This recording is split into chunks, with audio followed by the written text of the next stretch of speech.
메시지 성경 창세기 37장. 그 즈음에 야곱은 자기 아버지가 살던 가나안 땅에 정착했다. 요셉과 그의 형제들. 야곱의 이야기는 이러하다. 그의 이야기는 요셉과 함께 계속된다. 당시 17살이던 요셉은 양떼를 치는 형들을 돕고 있었다. 사실 그 형들은 모두 요셉의 이복 형들로 아버지의 아내인 비라와 실바의 아들들이었다.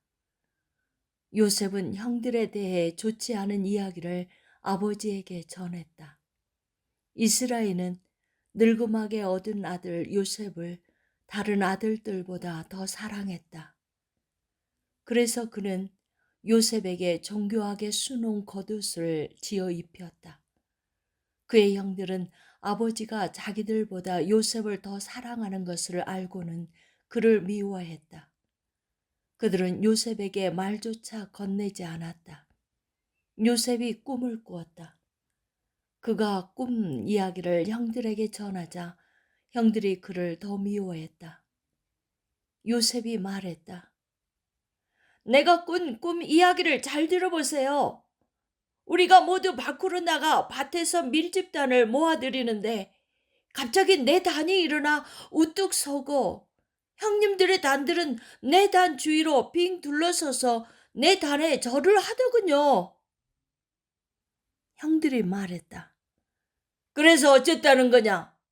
네가 우리를 다스리기라도 하겠다는 거냐? 네가 우리의 우두머리가 되겠다는 거냐? 요셉의 꿈 이야기와 그의 말투 때문에 형들은 그를 전보다 더욱 미워했다. 요셉이 또 다른 꿈을 꾸고 이번에도 형들에게 말했다.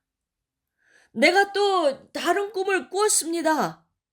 해와 달과 11별이 내게 절을 하더군요.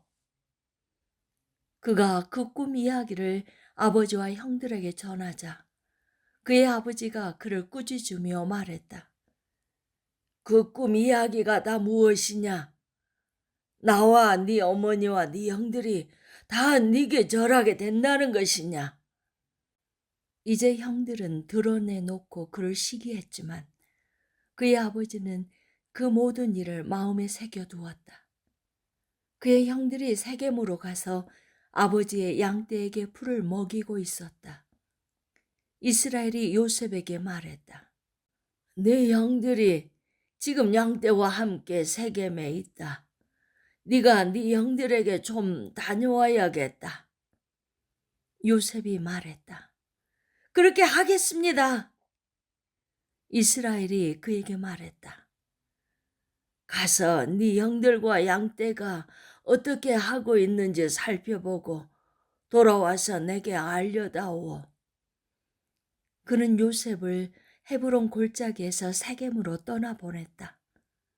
요셉이 들판에서 헤매고 있는데 어떤 사람이 다가와 물었다. 무엇을 찾고 있느냐? 제 형들을 찾고 있습니다. 그들이 어디서 양떼에게 풀을 먹이고 있는지 아시는지요? 그 사람이 말했다. 그들은 여기를 떠났다. 내가 들으니 그들이 도단으로 가자고 하더구나. 그래서 요셉은 길을 떠나 형들의 뒤를 따라가다가 도단에서 그들을 찾아냈다. 형들은 멀리서 요셉을 알아보았다. 그들은 그가 자신들에게 이르기 전에 그를 죽이기로 모의했다. 그들이 말했다. 꿈꾸는 자가 이리로 오는구나. 저 녀석을 죽여서 이 오래된 구덩이들 가운데 한 곳에 던져놓고 사나운 짐승이 잡아먹었다고 말하자. 녀석의 꿈이 어떻게 되는지 지켜보자고. 루벤은 아우들이 하는 이야기를 듣고 요셉을 구할 생각으로 끼어들었다. 그를 죽이려 하다니 안 될 일이야. 살인은 절대 안 돼. 그 애를 이곳 광야에 있는 구덩이에 던져버리기만 하고 다치게는 하지 마라. 루벤은 나중에 다시 와서 그를 끌어내어 아버지에게 데려갈 생각이었다. 요셉이 형들에게 이르자 그들은 그가 입고 있던 화려한 겉옷을 벗기고 그를 붙잡아 구덩이에 던져 넣었다. 그 구덩이는 바짝 말라서 물 한 방울도 없었다. 그런 다음 그들은 앉아서 저녁을 먹었다. 그들이 눈을 들어보니 길르앗에서 오는 이스마엘 상인 한 떼가 보였다. 그들은 이집트에 가서 팔 향료와 향품과 향수를 여러 마리 낙태 싣고 오는 길이었다. 유다가 말했다. 형제들아, 우리가 아우를 죽이고 그 흔적을 감춘다고 해서 얻는 게 무엇이냐? 이 아이를 죽이지 말고 이스마엘 사람들에게 팔아넘기자. 따지고 보면 그 아이도 우리의 형제, 우리의 혈육이다.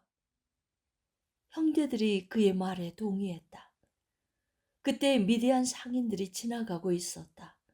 형들이 요셉을 구덩이에서 끌어내어 이스마엘 사람들에게 은화 20개를 받고 팔아 넘겼다. 이스마엘 사람들은 요셉을 데리고 이집트로 내려갔다. 나중에 루벤이 돌아와 구덩이로 가서 보니 요셉이 거기에 없었다. 그는 비통한 마음에 자기 옷을 찢었다. 그가 어찌할 바를 몰라 하며 형제들에게 가서 말했다. 아이가 사라지고 없다. 이제 어찌해야 하나. 그들이 요셉의 겉옷을 가져다가 염소 한 마리를 죽인 다음 그 피에 옷을 담갔다. 그들은 그 겉옷을 아버지에게 가지고 가서 말했다. 저희가 이것을 발견했습니다. 살펴보십시오. 아버지의 아들의 겉옷이 맞나요? 야곱은 곧바로 그 겉옷을 알아보았다. 내 아들의 옷이다. 사나운 짐승이 그 아이를 잡아먹었구나. 요셉이 갈기갈기 찢겨 죽었구나. 야곱은 슬픔에 잠겨 자기 옷을 찢고서 거칠고 굵은 베옷을 입고 아들의 죽음을 오래도록 슬퍼했다. 자녀들이 위로하려고 했으나 그는 그들의 위로를 마다했다. 나는 내 아들의 죽음을 슬퍼하면서 무덤으로 가련다. 아버지는 요셉을 생각하며 하염없이 눈물을 흘렸다. 미디안 상인들이 이집트에서 요셉을 보디발에게 팔아넘겼다. 보디발은 바로의 신하로 바로의 왕실 일을 맡아보는 사람이었다.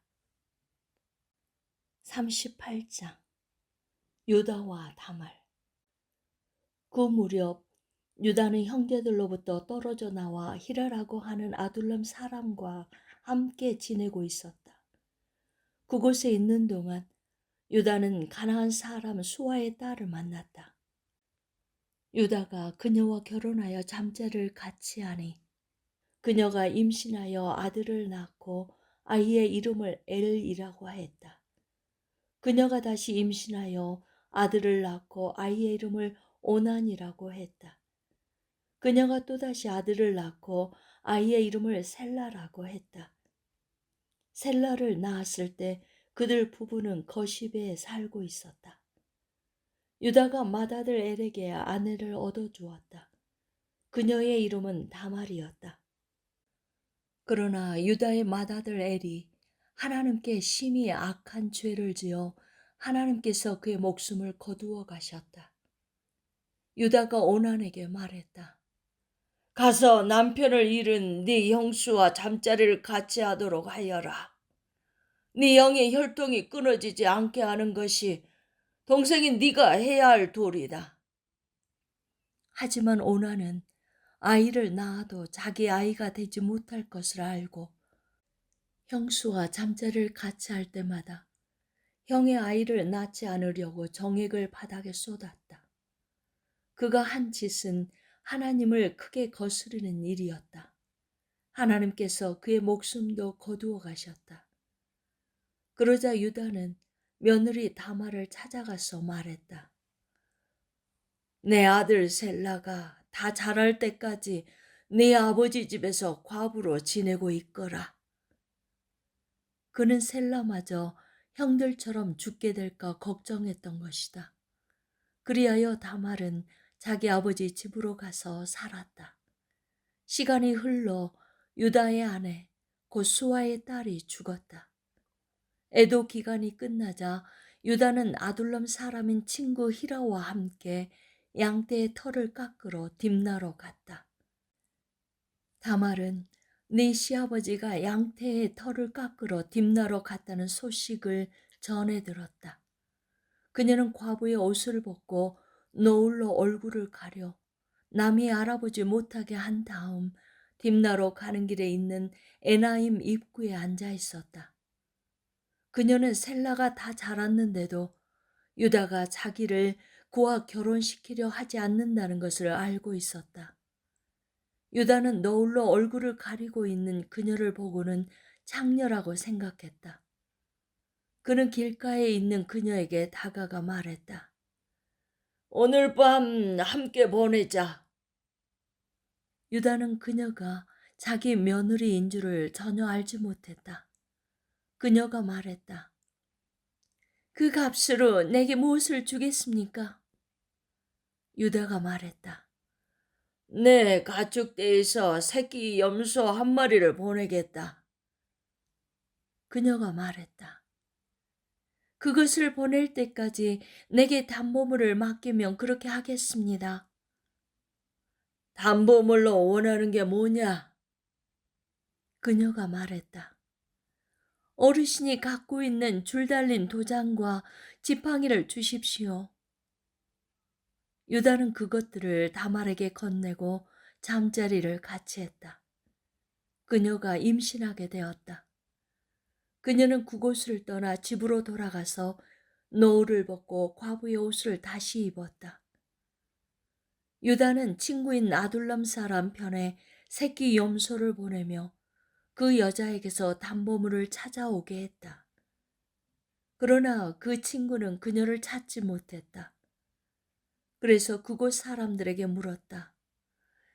이곳 에나임 근처 길가에 앉아있던 장녀는 어디로 갔습니까? 그들이 말했다. 여기에는 장녀가 없답니다.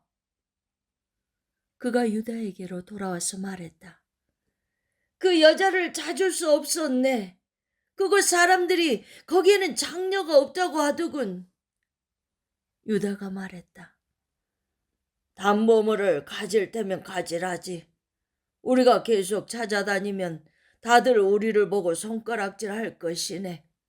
나는 이 거리에서 내 도리를 다했네. 내가 새끼 염소를 보냈지만 자네가 그녀를 찾지 못한 것뿐이네. 3달쯤 지난 뒤에 유다의 귀에 한 소식이 들려왔다. 자네 며느리가 장녀짓을 하고 있네. 게다가 이제는 임신까지 했다는군. 유다는 고함을 질렀다. 그 애를 이곳으로 끌어내어 불태워버리라. 사람들이 다말을 끌어내려고 하자 그녀가 시아버지에게 전가를 보냈다. 저는 이 물건의 주인 때문에 임신하게 되었습니다. 이 물건을 확인해 보십시오. 이 줄 달린 도장과 지팡이가 누구의 것입니까? 유다는 그것이 자기 것임을 알아보고 말했다. 그 애가 옳고 내가 잘못했다. 내가 그 애를 내 아들 셀라와 결혼시키려 하지 않았기 때문이다. 유다는 다시는 그녀와 잠자리를 같이 하지 않았다. 다말이 출산할 때가 되었는데 그녀의 태 속에 쌍둥이가 있었다. 아이를 낳을 때 한 아이의 손이 나왔다. 산파가 그 손에 붉은 실을 묶고 말했다. 이 아이가 먼저 나온 아이다. 그러나 바로 그때 그 아이의 손이 도로 들어가더니 그의 동생이 나왔다. 산파가 말했다. 동생이 밀치고 나왔구나. 그래서 아이의 이름을 베레스라고 했다. 곧이어 그 아이의 형이 손에 붉은 실을 감고 나오니 아이의 이름을 세라라고 했다. 39장. 이집트로 팔려간 요셉. 이스마엘 사람들이 요셉을 이집트로 끌고 가자 바로의 신하로 왕실 일을 도맡아 관리하고 있던 이집트 사람 보디발이 그들에게서 요셉을 샀다. 하나님께서 요셉과 함께 하셨으므로 그가 하는 일이 다 잘 되었다. 그는 자기 주인인 이집트 사람의 집에서 지내게 되었다. 그의 주인은 하나님께서 요셉과 함께 하시면서 요셉이 하는 일마다 잘 되게 해 주시는 것을 알았다. 그는 요셉이 몹시 마음에 들어 그에게 자신의 시중을 들게 했다. 그는 자신의 개인적인 일들을 요셉에게 맡기고 모든 재산을 관리하게 했다. 그때부터 하나님께서 요셉으로 인해 그 이집트 사람의 집에 복을 주셨다. 그의 집에 있는 것이든 밭에 있는 것이든 그가 소유한 모든 것에 하나님의 복이 두루 미쳤다. 보디발은 하루 세끼 밥 먹는 일만 신경 쓰면 되었다. 요셉은 용모가 준수하고 잘생긴 남자였다. 시간이 흐르면서 주인의 아내가 요셉에게 반해 어느 날 이렇게 말했다. 나와 함께 침실로 가자. 요셉은 그렇게 하지 않았다.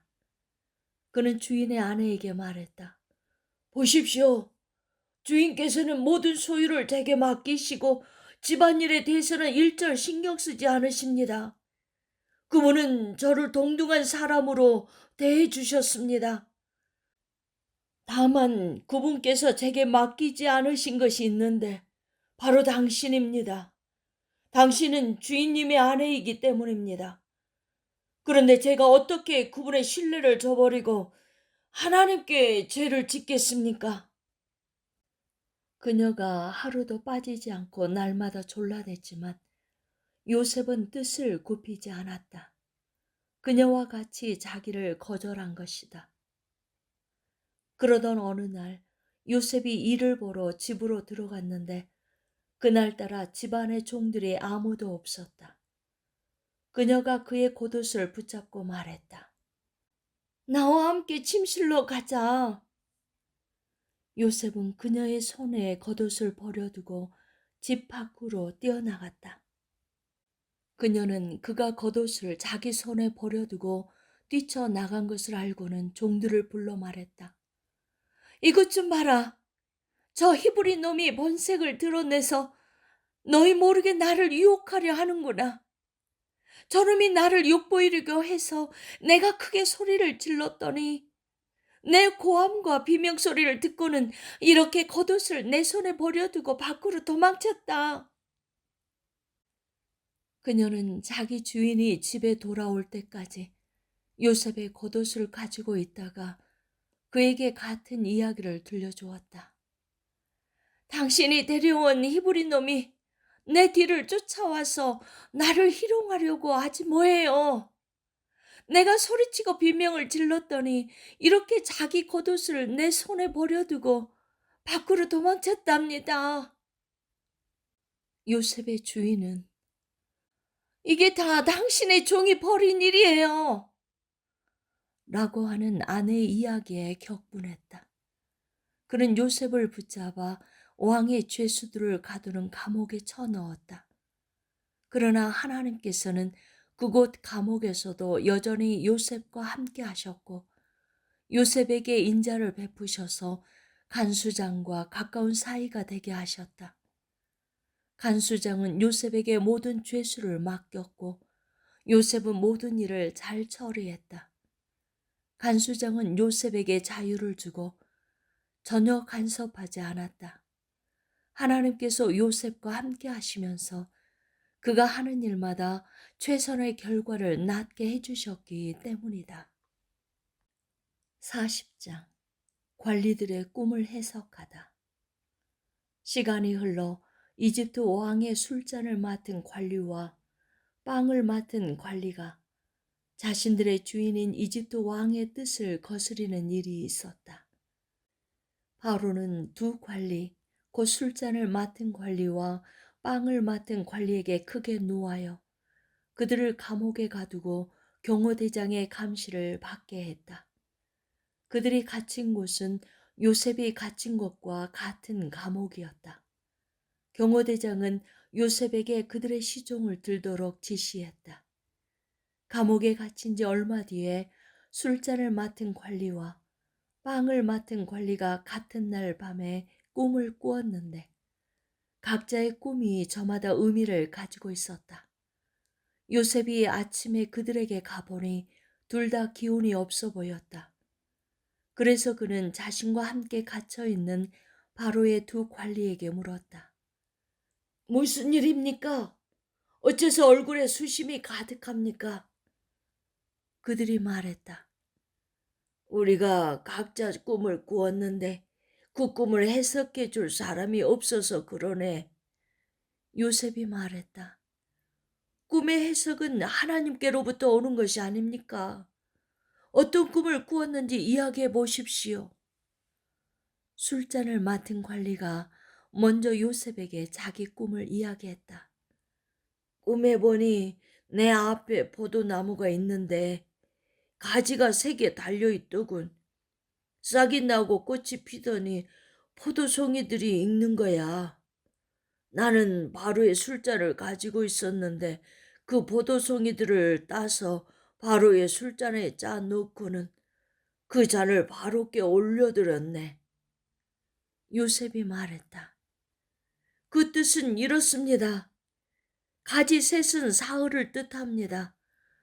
사흘 안에 바로께서 당신을 이곳에서 꺼내어 복직시키실 것입니다.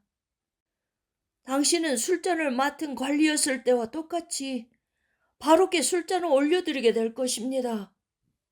당신의 일이 잘 되면 저를 기억해 주십시오. 바로께 제 사정을 아뢰어 주셔서 저를 이곳에서 꺼내 주십시오. 저는 히브리 사람의 땅에서 납치되어 왔습니다. 그리고 저는 여기서도 이 감옥에 갇힐 만한 일을 한 적이 없습니다. 요셉의 꿈 해석이 좋은 것을 보고 빵을 맡은 관리도 그에게 말했다. 내 꿈은 이러하네. 버들가지를 엮어 만든 바구니 3개가 내 머리 위에 있었네. 맨 위 바구니에는 갓 구운 온갖 빵들이 있었는데 새들이 내 머리 위에 바구니에서 그것을 쪼아먹고 있었네. 요셉이 말했다. 그 꿈의 해석은 이렇습니다. 바구니 셋은 사흘을 뜻합니다. 사흘 안에 바로께서 당신의 머리를 베고 당신의 몸을 기둥에 매달 텐데 그러면 새들이 와서 당신의 뼈가 드러날 때까지 모조리 쪼아 먹을 것입니다. 사흘이 되는 날, 그날은 바로의 생일이었다. 바로는 모든 신하를 위해 잔치를 베풀고 술잔을 맡은 관리와 빵을 맡은 관리를 모든 신하가 볼 수 있도록 영광의 자리에 나란히 세웠다. 그런 다음 술잔을 맡은 관리를 본래의 직위에 복직시켰다. 그 관리는 전과 똑같이 바로에게 술잔을 따라 올렸다. 하지만 빵을 맡은 관리는 요셉이 해석한 대로 기둥에 매달게 했다. 그러나 술잔을 맡은 관리는 요셉에게 신경 쓰지 않았다. 요셉의 처지를 까맣게 잊고 만 것이다.